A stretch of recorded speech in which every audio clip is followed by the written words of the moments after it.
College hoops are officially here, a time of the year where we get to see some hardcore action every single day of the week. The Kansas City Chiefs trek on to 8-0, and we finally have our first official glimpse of the college football playoffs. Stick around because we're talking all this and more on the one and only College Crossfire. All right, I'm going with classic, the 9-9-9. I'm going to do the 9 hot dogs, 9 beers, 9 innings challenge. Need I say more? Need I say more? Need I say more at all? From Costco specifically, I'm going to take 2 double chunk chocolate cookies, ice cream sandwich, but it's fried.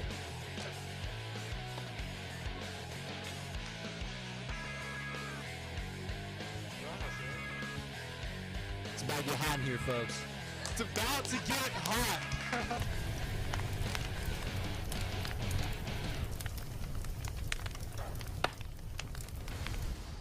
Good evening to all our viewers tonight. I'm your host, Robert Gonsoulin, and we've got a great show in store for you. In week 9 of November, week 9 of the season, first week of November, we even have some new sports that have just kicked off. Men's and women's college basketball, which will be super fun to talk about. But before we get going, I want to share that today's show is brought to you by Cap Metro, Austin's transit system. We connect you to work, school, play, and everywhere in between, so plan your ride to this weekend's game against Florida at capmetro.org. All right, let's get right into it. Now into week 9 of the year, we're ready to introduce tonight's contestants. So without further ado, starting us off, we have last week's champion. It's her first time getting to bask in the glory of holding that title on the ensuing show. TSTV's Texas football producer and a representative from Texas Creative, Debanny Cerda. Debanny, how's it going tonight? It's going good. Obviously, I brought a crown because I'm trying to really soak it in. But I am going to take it off just because I don't want to, jinx myself. But this will be waiting for me once we're done today. And I also wore all black because it is going to be Zach's funeral and Nolan's, no offense. I mean, Zach's going to go 0-8. Coming on early with a mix of humbleness by taking the crown off and then calling out the other contestants. So a mix of humbleness and confidence. I like that. In the middle seat, we have a man who has made plenty of appearances on College Crossfire, but is still fighting for that very first win. Beloved TSTV reporter, women's basketball writer for the Daily Texan, and founder of the newly formed Burnt Orange Sports Network. It's Zach Davis. I appreciate that intro, Robert. I don't appreciate Deb's attitude tonight. This is supposed to be a game of kindness and sincerity, and Deb, of course, wearing her darkness is... Are you calling me dark? No, it's the shirt. The color of the shirt is obviously what I was saying there, Robert and Deb. I'm wearing the white as a form of peace and tranquility and how Texas is losing Ohio State. I've lost my train of thought because I'm still getting over the fact that Deb made that joke. Yeah, so but yeah, excited to be here. 0-7. Trying not to go 0-8 tonight. Well, it sounds like you have a very optimistic attitude heading in tonight, and just are going to take it one question at a time. Rounding it out on the third seat, we have a freshman making his College Crossfire debut tonight.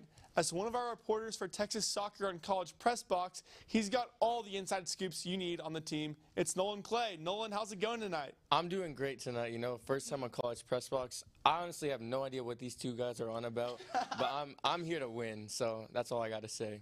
Not worrying about the competition, but just sticking to the game itself. It's going to be an absolutely fun one tonight. Before we get into it, it's important that we review the game's rules in case you've never tuned in before. There will be 3 rounds with each one containing 3 questions. Points will be given out to who I believe has the best answer in order of 3 points, 2 points, and 1 point. Whoever has the most points at the end of the 3rd round wins and gets to come back on for next week's episode.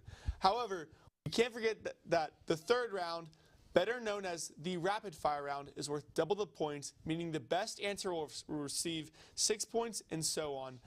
In this round, the contestants have not been able to see or prepare for these questions whatsoever, so they'll have to think on their feet and come up with their idea of what the best possible answer is. In the event that there is a tie by the end of the 3rd round, there will be a bonus question to see who is crowned champion. Now that we've reviewed the rules, we can get right into the game. Kicking things off, last night, the first official college football playoff rankings were released, giving us an accurate picture of what our 12-team bracket would look like if the playoffs started today. What are your initial reactions from this ranking, and do you agree with the committee's choices, or do you think they got it right? Did anything surprise you? Debanny, start this one off for us. I think they pretty much got everything right as far as Texas being a 5 seed. You know, obviously November is big for Texas and just like any sport in general because that's really going to matter. It is the first one, but I want to say the thing that surprised me the most is BYU being ranked lower than Indiana. I understand both teams are undefeated, but you're talking about an Indiana team who doesn't have a good resume win on there. They don't have any real competition. The only competition they have is going to be on November 23rd when they're playing Ohio State at Ohio State. Meanwhile, if you look at BYU's resume, they beat K-State where Avery Johnson didn't even throw a touchdown. Not only that, but they also beat ranked SMU earlier in the season. So I'm not really sure understanding what the committee's choice was, where they looked at it and go, you know what, I think Indiana is a little better than BYU. If you just look at it resume-wise, BYU has a stronger case and should be ranked higher, in my opinion. Strength of schedule, obviously a huge factor that the playoff committee goes over when they're reviewing teams in their rankings. Definitely something to consider. Zach? It's funny you bring up strength of schedule, Robert, and because it is incredible how much bias is against four blue blood programs. Ohio State, Georgia, Texas, the people that do it every year, for some reason, have an advantage, and it's not reset. In college basketball, anything can happen. Things change around. But in college football, it is much easier to be up top, and let me get into it. Shout out to our co-sports director back there, Tyler Moss, for this one, because I thought about him the entire time I was thinking about this answer. BYU and Indiana are both being heavily treated in a terrible way by the committee. I mean, we're talking about a BYU, an undefeated program who have not just one ranked win on their schedule, but two if you include SMU. And SMU is phenomenal, by the way. So the fact that BYU, yes, they have the bye week, they're projected to be the Big 12 champion, but the nine ranking, and then Indiana, undefeated as well. And their resume is terrific. They've played Big Ten teams, and they've been blowing them out. Their closest Big Ten win was against Washington, who they beat by 14 points. It was 31-17, and it is ridiculous how there's so much they just don't get treated on the same level. And that's because Indiana's usually not there and BYU's usually not there. But this year they are. They are undefeated, and they are not being considered by the committee. I think the committee did pretty well, mostly around everywhere else, but Penn State should be further down. They have no wins. They lost to Ohio State at home. And it's also kind of a slap in the face to Texas. Georgia beat Texas at DKR, and Ohio State beat Penn State. And at Penn State and the Lions, is the College Football Committee telling me that Penn State is better than Penn State's harder to play in than Texas? Why is Ohio State ahead of Georgia? Long answer. Our stage manager is getting upset with me, but a lot on my mind about it. Obviously, let him know, Zach. Let him know. That's why there's 12 teams. Makes it harder for everyone to decide like who's gonna be at what seed. Nolan. I don't even know how I'm supposed to talk after what he just said. He just said everything there is to say. Nolan, he was supposed to be peaceful too. Yeah, but what I will say is that I do think Indiana was disrespected, like Zach said. I want to shout out the committee I think they got a lot of stuff right. I think they got the top 3 right. I was really happy about that. I do think if Miami is going to be the 4th ranked overall team, why is Indiana they ranked them number 8 overall, 9 in the bracket? That doesn't make any sense at all. Indiana has blown out every opponent on their schedule.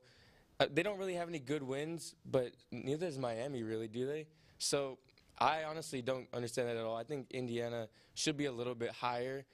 And, yeah, I really hope that they prove themselves against Ohio State because I do think they're a really good team. Great analyses all around from the 3 of y'all. I have to agree most with Deb's take in that Indiana, great team, but they don't quite have the same strength of schedule as BYU. And like you said, maybe the Big Ten rankings, Zach, could be where they fall in the playoffs right now. I think it could be better. But BYU, they have the win over Kansas State and SMU, and I do believe Indiana has the potential, but they just have to prove it first. To answer your question, Nolan, on the reason why you get the one is that Indiana, they are 9 overall in the rankings, but BYU being a conference champion, they automatically get the 4 seed, which is why they fall where they fall in the playoff bracket. It's very confusing. Great answers all around, though. Kicking it off into college basketball now. On Monday night, Texas men's hoops played their season opener against the unranked Ohio State Buckeyes in Las Vegas. The Longhorns fell 80-72 in a game where they were favored. What went wrong for Texas in this game, and why did they lose it? Zach, start this one off. Yeah, I'm going to try to keep this one shorter for you, Robert. There's two points to me. It is 3-point shooting, and it is depth. They missed Jerome Mark. They missed Devin Pryor. Only 8 guys played. You can consider 9 if you give Onyemas 5 minutes in the game. Trey Johnson played 39 minutes of basketball. That's a lot of basketball. Played very well. Had a great game. 5 for 10 shooting from beyond the arc. That brings me to my next point. 3-point shooting was horrendous for the Longhorns. Ohio State shot 14 for 28 from 3 to Texas's 7 for 28. And 5 of those threes being from Trey Johnson. So if you do the math, that is 2 for 18 for the rest of the team in 3-point shooting. So to keep it brief for you, they didn't have the guys to beat Ohio State, and they couldn't shoot the ball like the Buckeyes did. Texas really struggled a couple nights ago to defend the 3-point. 14 threes for Ohio State. It looked like they were just raining every single shot from the perimeter in the first half. Nolan? Yeah, I mean, he took it right from my mouth. The 3-point shooting, they both shot 28 threes. Ohio State made 7 more threes. That's 21 points right there. Texas lost by 8. That's a huge difference in the game. I thought Texas was a better team, if I'm being honest with you. I think Ohio State just made more threes. They made contested threes. I don't think Texas was really defending them that bad either. I think most of them were contested a lot from, like, John Mobley. He was raining those things, you know. So shout out to him, I guess. And yeah, I mean, missing maybe your second best player in Tremont Mark is a huge deal. And I think Texas was a better physical team. I think they just got unlucky with shooting that night. You know, that happens in basketball sometimes. I don't think it's something the Texas needs to worry about, really. And I think they'll be fine. Huge difference in the game right there. 21 points from 3. They only lost by 8. Debanny? Listen, I'm not going to go that same route because I don't think – yes, it was an issue, but I'm going to talk about the fact that they weren't playing complementary basketball. By what exactly I mean by that is they weren't playing like a unit. This team looked like you went to the YMCA and you picked 5 guys to play a pickup game. That's exactly what this team looked like. They weren't playing like a unit. And even then, while they were trying to run some plays, it ultimately ended up being a one-on-one versus every player trying to throw some shots up. Obviously, those shots didn't land in because you're taking a shot that's not even open because you're trying to play one-on-one. Another problem that Phase 4 is they got out-rebound and they were playing horrendous defense. You're talking about, and it's something Kendall Weaver alluded to a couple of weeks back in one of the secret scrimmages, is that they really struggled with the rebound, and it clearly showed.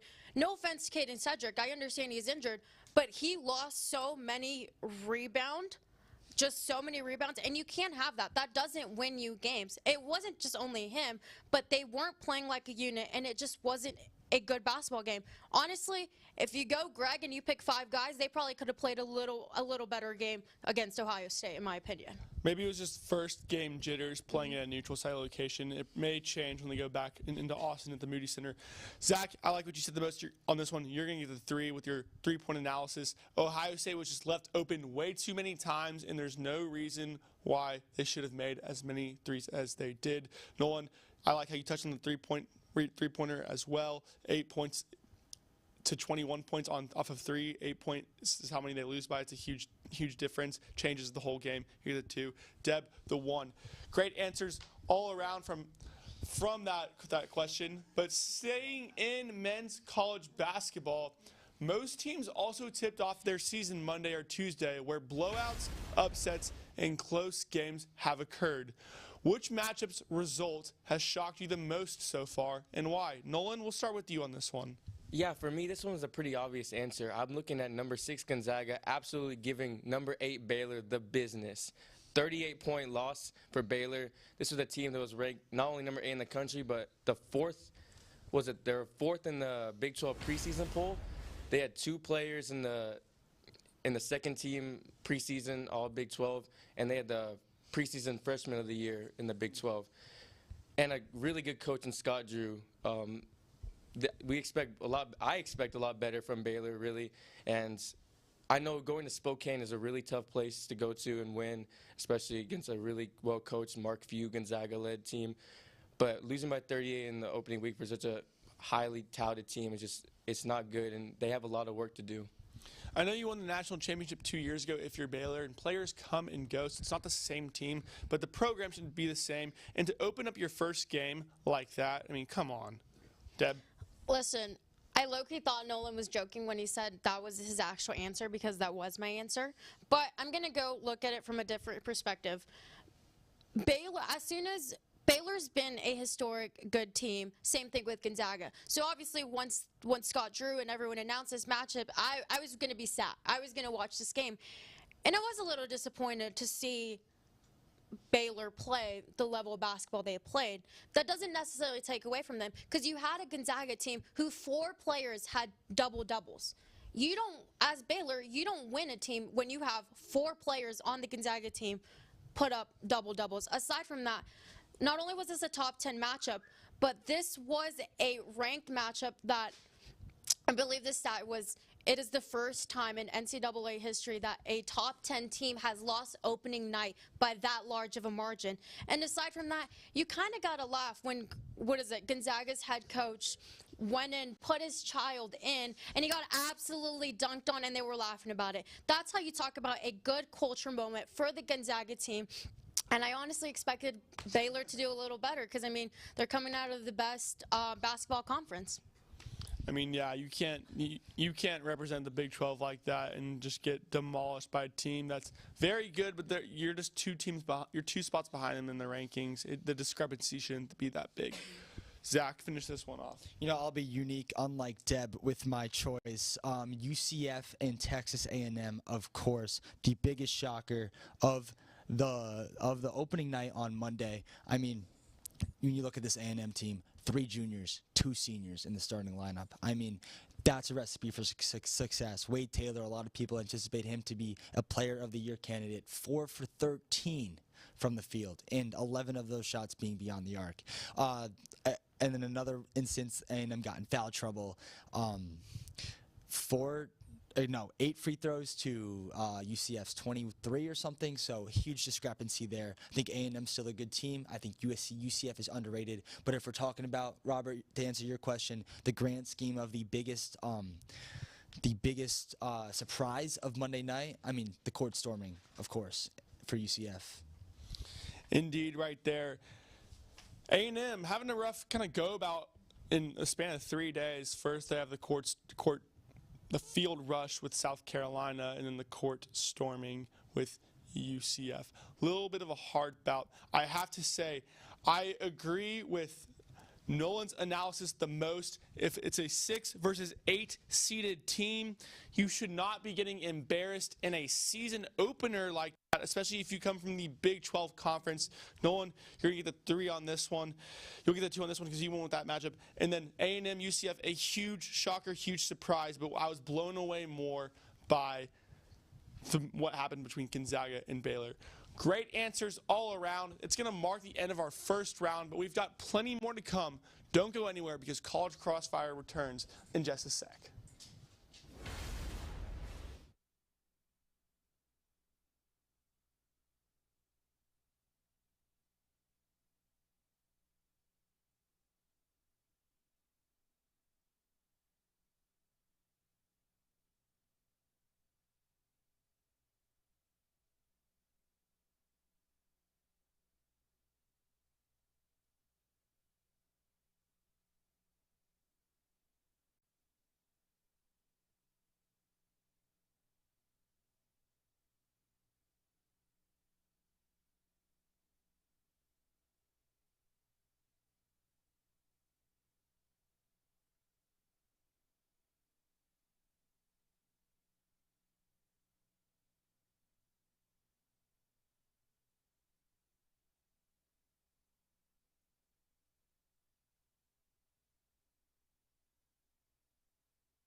Welcome back into College Crossfire. We have a close, to say the least, matchup right now. It's as close as it can get. Everyone has 6 points, but overall, some great answers from our contestants in our collegiate sports round.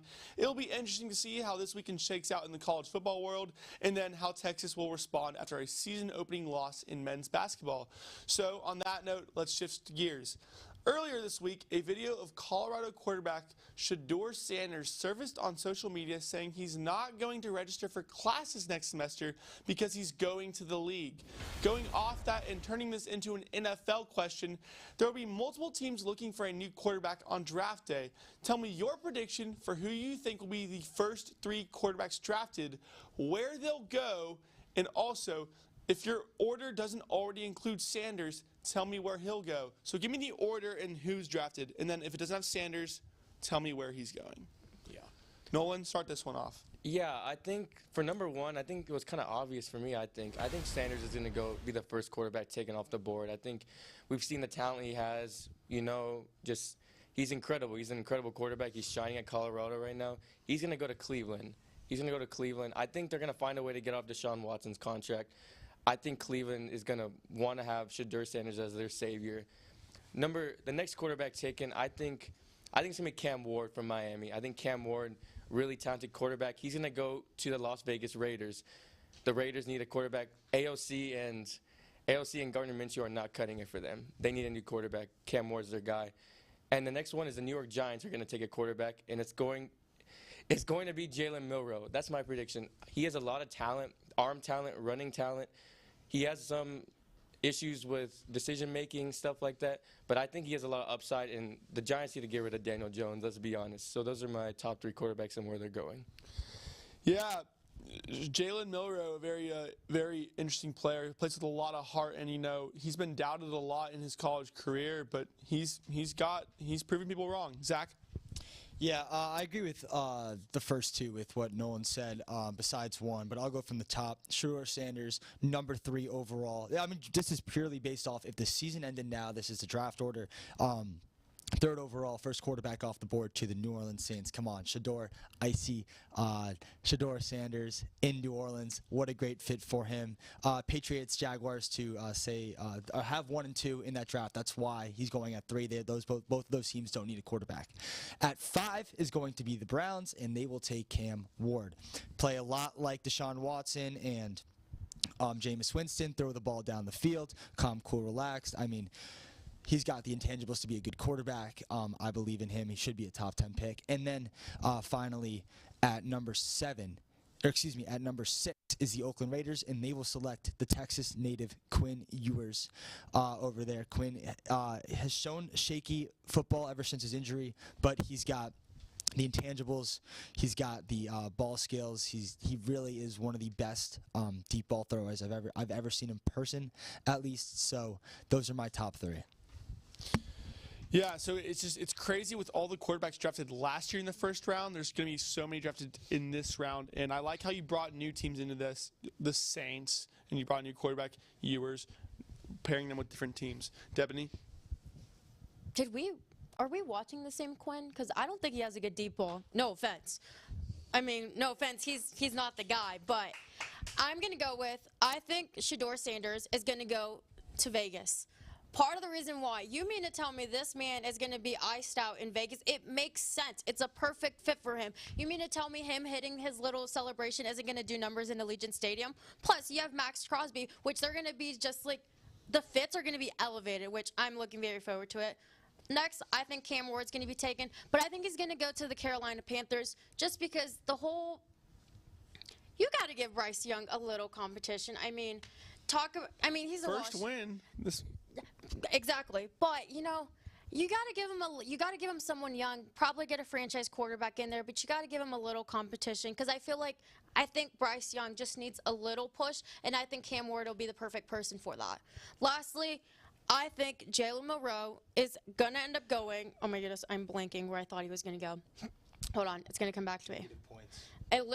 Literally negative points. I am blanking. No, he's not gonna go to the Dolphins. Chiefs. No. Warriors. No!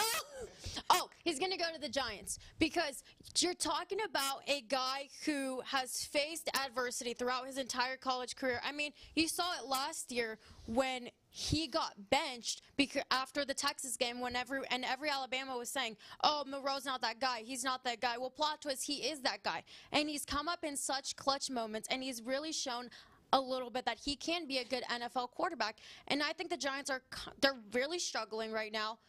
And, I mean, Monroe, you have a safe bet with him. You're talking about someone who was under Nick Saban, is going to be able to get the job done.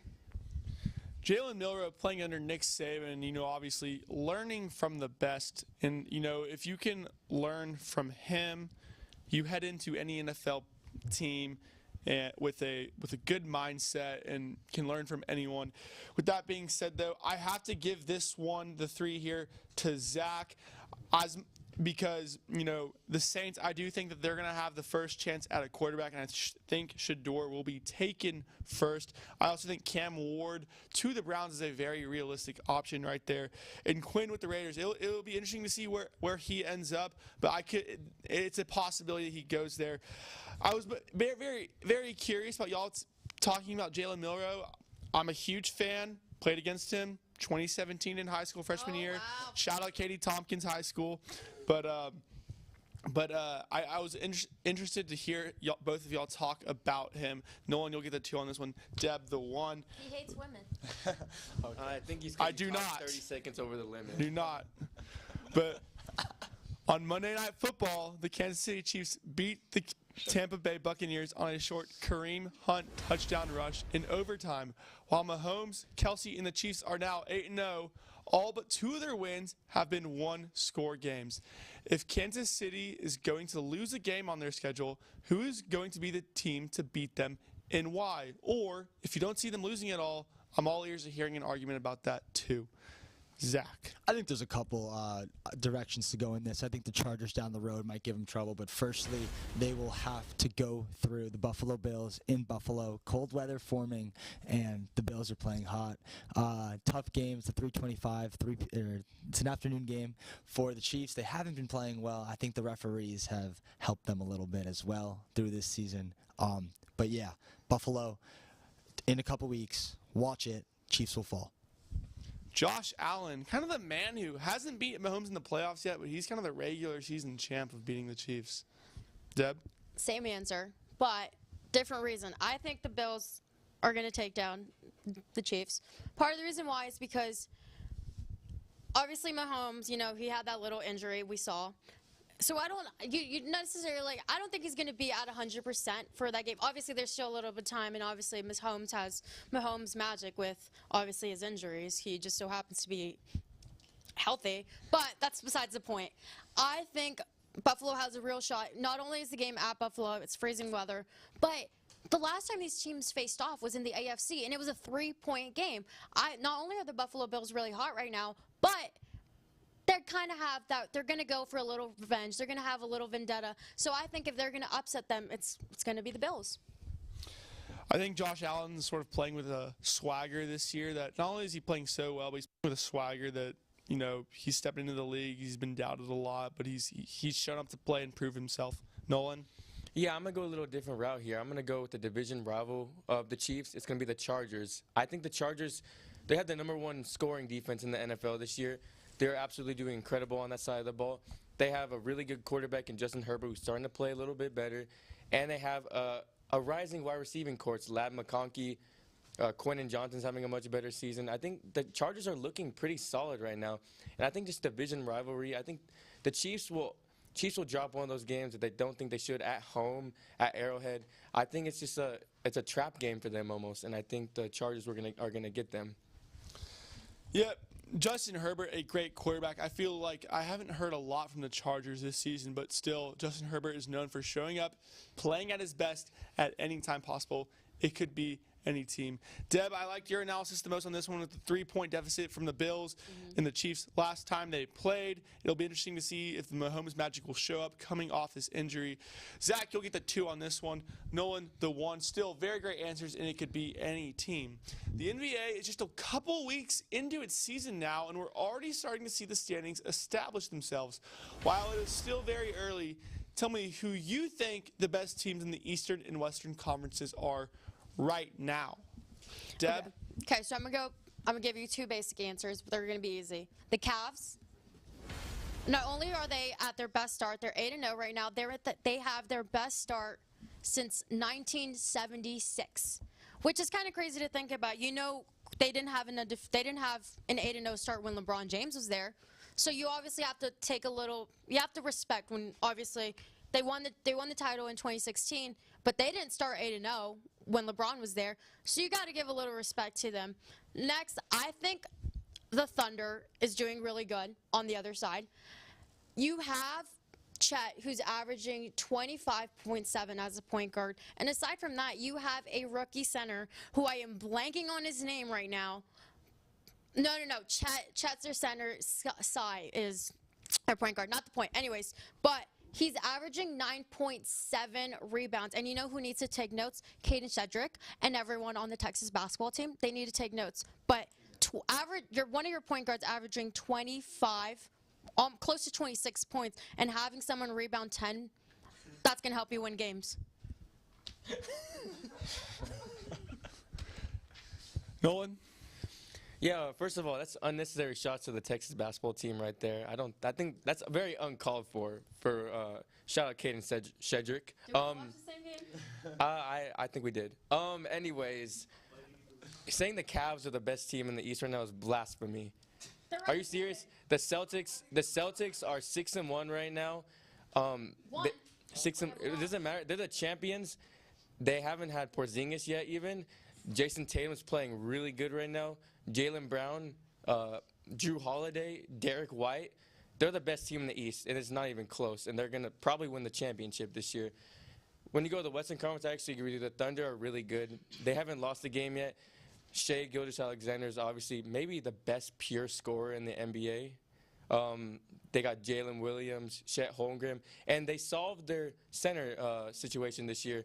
Isaiah Hartenstein hasn't even played yet, and they're still rocking right now. So I really like the Thunder, but the Celtics are the best team in the East, let's be honest. Celtics, they haven't changed at all from a team, hardly ever. They're one of the most same teams as they were last year in the entire league. And the Thunder, young team, but they have the experience. Yeah, for the East, I'm gonna say the Boston Celtics as well. They bring everyone back. They haven't had Porzingis. Everyone got a little bit older and a little bit better. Boston is the team to beat, not in the Eastern Conference, but the NBA. Once again, I think they're a team that could easily win 65 to 70 games. I know it sounds ridiculous, but they have the intangibles for it. And then over on the West, I'm actually going to say the Golden State Warriors, who beat 7-2. Aaron's giving me a funny look right now. The Warriors beat Boston tonight, 118 to 112. They sit at second in the division, or in the conference, behind the Thunder, and they're bringing back that splash energy. Steph is playing terrific, and now they have Buddy Hield. They have good shooters. They have good rebounders. Trace Jackson-Davis, Draymond Green. Like, they are that small but gritty basketball program we've been missing and that we saw growing up. So I think the Warriors are underrated. I know the Thunder's the obvious answer. They are very good. They have Alex Caruso doing terrific things for them this year. But the Warriors are a team that I think is a sneaky #1 team in this conference. Sneaky one team, #1 overall team they are. And as a Houston Rockets fan, I know it was a different era with Klay Thompson and Curry and Draymond, but I know that franchise can flip a switch at any moment and play like the best team in the league. Nolan, I like your analysis the most on this one. I think the Celtics are one of the most similar teams that they were last season. They haven't changed a bit, and doesn't give me a reason to feel like they're not the best team right now. I know that the Cavs have an 8-0 record, so your answer is right there. I like the Thunder choice on this one. You'll get a 2 on this one. And then, Zach, I just don't know exactly how good the Warriors are right now. They're a great team, but I'm just a little bit more convinced with the Thunder right now. But overall, great answers from all of our contestants in our professional sports round. That's going to wrap things up from our first 2 rounds. However, just going over the scores here, we're going to have Zach Davis with 6, Debanny Cerda with another 6, and Nolan Clay with another 6. So it's completely tied. tied across the board right now. Y'all are making this one very hard for me. So that's why we have a rapid fire coming up. It's about to get really hot. Stay with us. You won't want to miss it.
Welcome back into College Crossfire. We have an extremely close match right now in our 9th episode of the year. Everyone is tied with 12 points. This is the closest that I remember.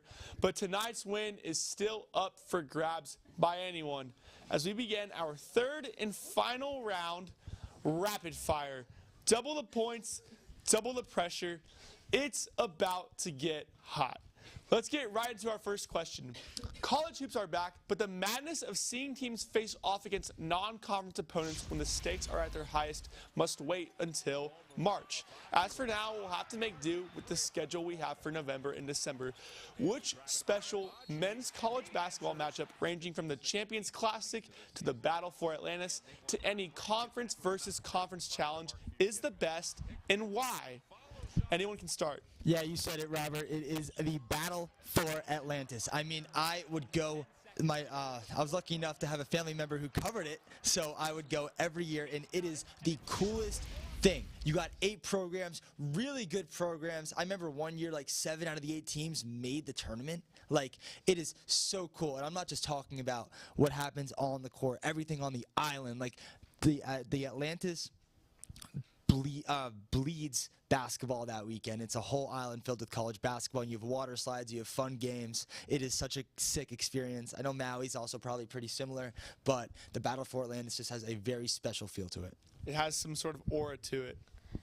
You know, I was going to go with Atlantis, but we'll go ahead and go with Maui because who doesn't love being on a tropical beach? I mean, come on. You talk about you can get a pina colada, watch basketball. You can be in a swimsuit, tan a little bit, get a little bit of color, and you're watching high-grade level basketball, which, I mean, who doesn't love? You're relaxing by the beach, you're poolside. You don't even have to have shoes on if you want to have your dogs out. I mean, it's a good time. I wonder how much the Maui Classic and the Battle for Atlantis kind of bid for teams that they want to have in their respective tournaments every year. Nolan? Let me go with something that, you know, respect for the country a little bit. The Armed Forces Classic. You got 2 teams, some of the best teams in the country on, you know, like, is it a battleship or something? They're in Pearl Harbor? Is that what it is? Was there one time. Yeah, Aircraft carrier. Aircraft carrier. Wherever it is, it's so cool seeing it on the aircraft carrier, just being, you know, in a military base, just like respect for the country, you know. It's just really cool to see that all the time, and, you know, see the people in the military get to watch a really good basketball game between 2 really good teams. So, yeah, that's always really cool for me to see it, just a different setting, and it's really nice to see. One of the beauties about college basketball is there's so many games played that you can almost go anywhere and have all these neutral site matchups. I would wish that they would do it in college football, but it makes sense that they don't. There's only so many games to play. All right, Election Day, a monumental day every 4 years where Americans from all backgrounds gather together to participate in the electoral process. Some people vote left, some people vote right. others vote independently. But what matters most is that they fulfill their civic duties on this day to play a role in all of our levels of government. Over the past 24 hours, I've been thinking on the countless sporting traditions that make America what it is, and I couldn't exactly decide which sporting icon embodies the life, liberty, and pursuit of happiness the most.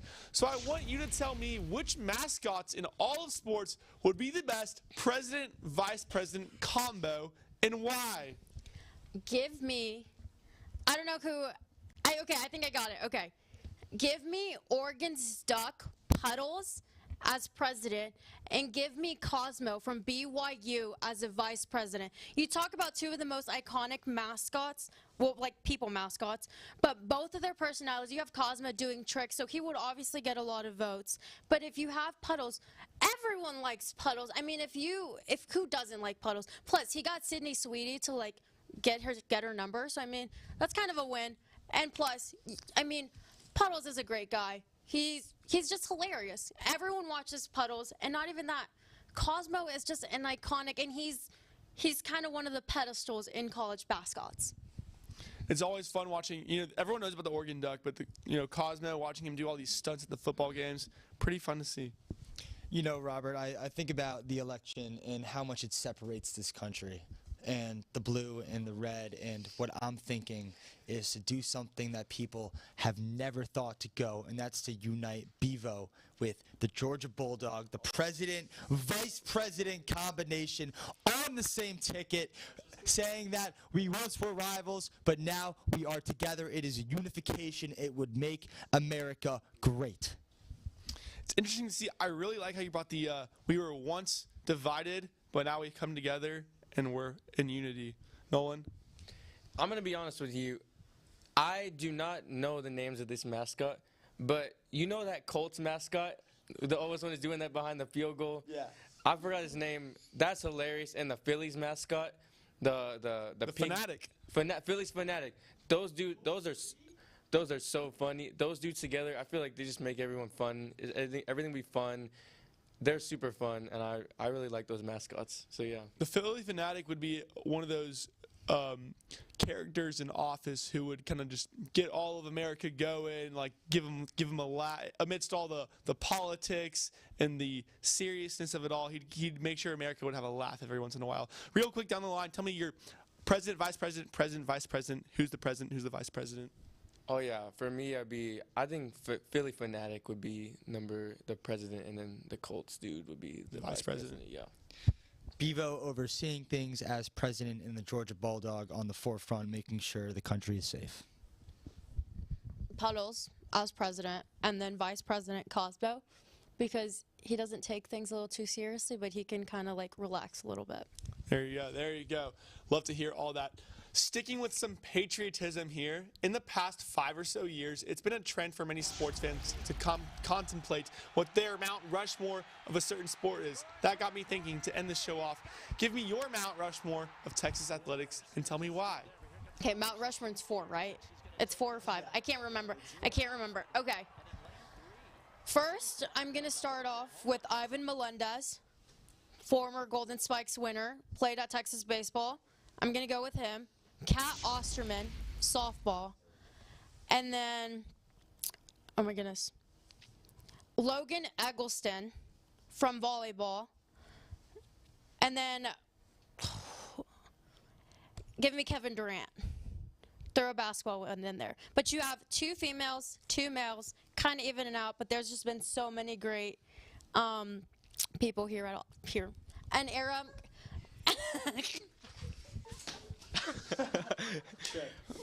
Little technical. Our stage manager is indeed okay. Great answer, Debanny. I'm going to start with the 2 Heisman winners for Texas football, Ricky Williams, Earl Campbell. Absolute legends. You can't have them off there. I'm going to go with one of Deb's answers, Kat Osterman, softball legend. I do agree that she needs to be on that Mount Rushmore. And you can't go wrong with KD, obviously. KD, the Slim Reaper. Had the record for the most points in a freshman debut for a long time until Trey Johnson actually just broke it, but still nonetheless a legend. Those are my 4, obviously. Great answer. took the Heisman candidates right out of my mouth, but I will say Earl Campbell, Ricky Williams, and then staying at football, Vince Young, and then, yeah. Nolan, in-game interview, how are you feeling? I lost. Yeah, he forgot Vince Young. Vince Young, so did Deb. Deb, how'd you forget Vince Young? So sorry, Vince. Anyway, I mean, no, it's you're done. So his payroll because he is bankrupt. So I don't. and then I'll keep Vince Young, and then I will also go with Kevin Durant, and then my first one out would be Sam Ehlinger, if that means anything. Sam He's close. Ehlinger, an interesting one right there, but still, all some great answers all around. As I total up the scores, I want y'all to think of your fifth ones out, but still some great answers from everyone. I'll tell y'all my Mount Rushmore in just a second here. As have a final score. Here's my Mount Rushmore. I have Vince Young. I have Julian Alfred, Kat Osterman, and I have Kevin Durant. But all those work. Drum roll, please, here. We have a new winner. God damn it. Zach Davis. Oh my God, you dream of it. Here, give me the tiara. Here, you dream. Do we have time for FaceTime? We do. Rigged. I want to shout out Jason and Tommy for helping me coach how to beat Deb tonight. I want to shout out my family for all the support they gave me through this process of losing, and believe in miracles because they happen.